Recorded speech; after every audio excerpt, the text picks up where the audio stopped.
It's April and it's 62 degrees and we're going for a trail run today.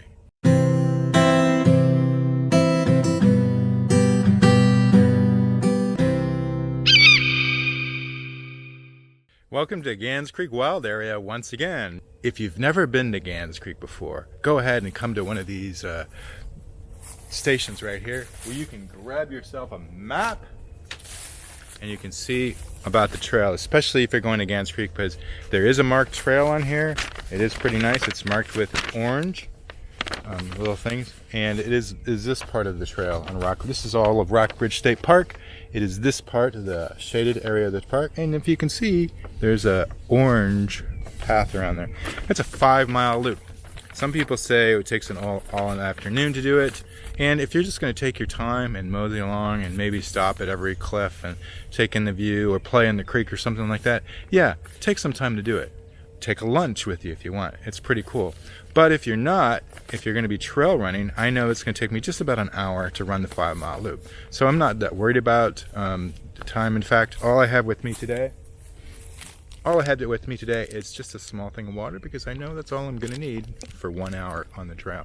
So the Orange Trail does have spurs, so make sure you take a map, because what will happen if you don't, and I did this, you will get to one place where you don't know where you're going, or you don't know which way to go, and you will end up in the wrong parking lot. That's not so much fun. But hey, you know what? It's a hike. It's all fun. That's part of the experience. Grab a map, though. I came out here because it's a really nice day, 62 degrees, and it's just a really nice day, and I needed to go for a run anyway, and I figured this is my favorite trail run, but I'm really not up to speed for running the 5-mile loop. I have to walk a good amount of it probably today, but that's okay. And I haven't, it's basically I haven't really run much this winter, so that's kind of put me at a loss. If you're like me, and what, honestly, I kind of hate to run. I do. I just don't like running because it's hard and it hurts, and I don't like it. But I like the reward. So yeah, I know most of you're like me. We don't like running, really. We don't. Oh wow, look at this. The May apples are coming up. Look at that. I don't know if you could see that, but there's May apples. They're coming up from May. But anyway, I'm coming down a hill. I need to get back to running.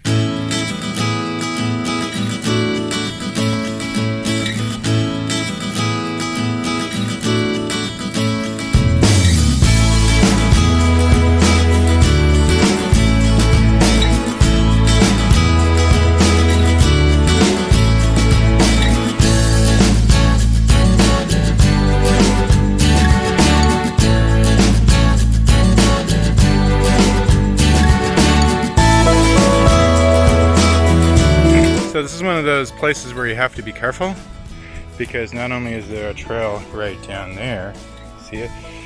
There's a trail over here too. So, and in fact, there's a trail behind us. This trail is a white marker. So watch out for those white markers. Those are usually interconnected trails. So even though that trail goes off there, we're actually going up this trail, and you can probably see all the orange markers. See, gotta follow the orange markers. One thing that's neat about the Gans Creek, or the Gans Trail, or the Orange Trail in Gans Wild Area, is that it does traverse a very hilly landscape. So you're going up and down a lot, and I don't think I've ever actually run the whole loop without walking part of the way, especially the uphill parts like this one right here, which I'm going up right now. It's kind of hard. It's cool. They do a couple of races through here, and one of them uses this amazingly steep hill. It's it's like, why don't I have trekking poles? But it's not like it's forever. So you can make it without trekking poles. I'd like to try mine here.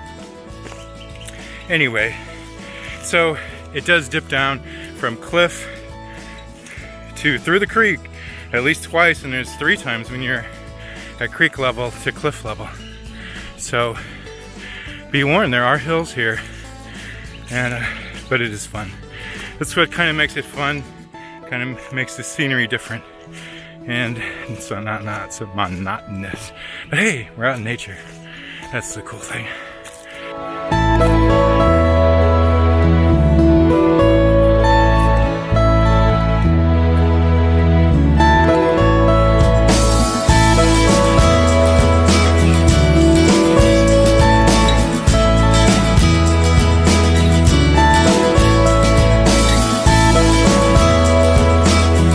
Daffodils from an old farmstead that was here. You can see one, probably the old gate post. See, there's a cistern,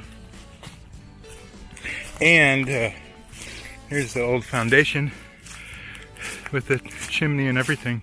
So one of the cool things about running the Gans Creek Wild Area loop is it does have a lot of variety in it, other than just being out in nature, which is amazing all by itself.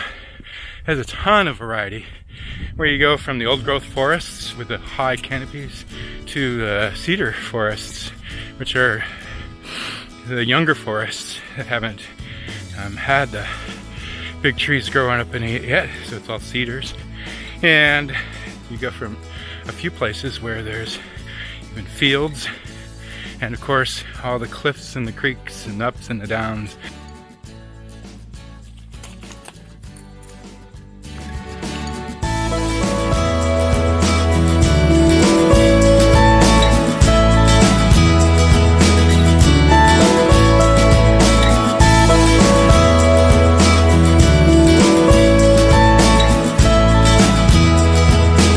Here's the cliff I wanted to show you. I'm right here on the point of the trail. Trail running right along this, and as you can see, it's a nice rock cliff with the creek below. Isn't that awesome? It's a wonderful view.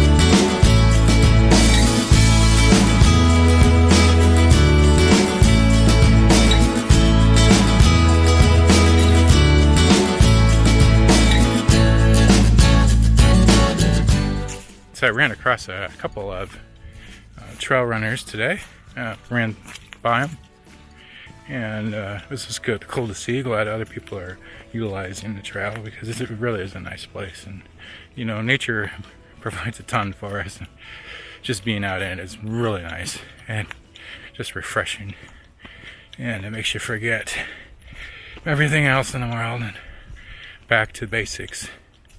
I encourage you to get out here. If you're just starting out, then I would recommend something like, there's an app called Couch C25K, which means Couch to 5K, and it helps you get up to running a 5K, which is just 3.2 miles, and it goes from walking to running to walking to running to walking to running, and builds you up to where the point that you can run the whole distance over a span of several weeks. I think about 6 or 8 weeks. But I recommend getting that. I started using it again just to get back in shape after this winter. And I haven't gone through the whole thing yet, but went ahead and did this anyway, because my legs are kind of a little up to par instead of just couch. So anyway, recommend getting that if you haven't done anything. If you're a fast runner already, you know all the things I'm talking about, and don't need to do that. In fact, I Saw a guy twice, and I'm not sure if he ran it twice or if I just happened to catch him with, you know, in between a trailhead, because he could have done that. So catch him twice because we were on different trailheads. I don't know. But that's pretty cool. Run it twice, that's 10 miles. And they're really good running. It's good for your ankles too if you aren't used to your ankles. I probably would stick with roads first and go to trails. Once your ankles get used to it, maybe hike a little bit first so you're not running on the uneven terrain or when you hit rocks or roots. So you have your ankles strong for that. Or I guess you could wear the high-rise like shoes, whatever. I'm just wearing regular trail runners, which don't have any kind of ankle support. But that's okay, because my ankles feel fine. You know, I heard a quote this past week, which I thought was awesome, especially for people that are getting up there like me, is you don't stop playing because you grow old. You grow old because you stop playing. So get out there and have some adventures. Do some cool stuff. Find some things. Find your wild. We're only here for a limited amount of time, so use it. Have some fun. Trip over some roots. Take a few risks. You just never know how much fun you're going to have, and it keeps you young. That's for sure. Hey, I want to remind you another thing too. Any of those of you contemplating getting on the trail and going up these steep hills, take a look on YouTube at a guy named, his channel is called Second Chance Hiker. He's hiking the Pacific Crest Trail. It started this year. He's currently hiking it. And he was almost 400 pounds. He's a big guy. And then I know he's lost a good amount of weight on the trail already, but he's gone over 100 miles already.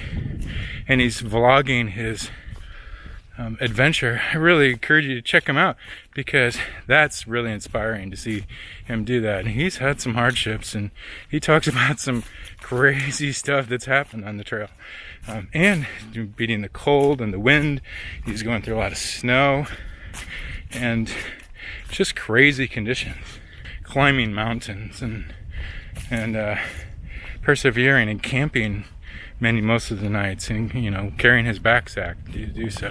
So I would just encourage you to take a look at that and find your own wild. Find something to do too, because it's a lot of fun out here. And there's nothing like, you can see it in videos, you can watch it in videos, but there's nothing like doing it yourself. And that's the whole point of kind of why I do these, is I want you to see nature, but I want you to get excited about nature and go find your own, go blaze your own adventure. So I'm almost to the parking lot at the trailhead, and it took me about twice as long as it normally does, but hey, I was taking pictures and stopping for close-ups and stuff like that. My calves are fine. My thighs are what really hurt, and I can tell my ankles are a little bit tender, but that's okay. I kind of expected that, since I'm not used to running the rocky, uneven terrain, but they'll be fine. I didn't roll on them or anything, so we're good there. So next time I come out, a couple of days of rest on those muscles, I'll be good to go. So hey, have fun. Like I said, get out there and blaze an adventure of your own. It's great.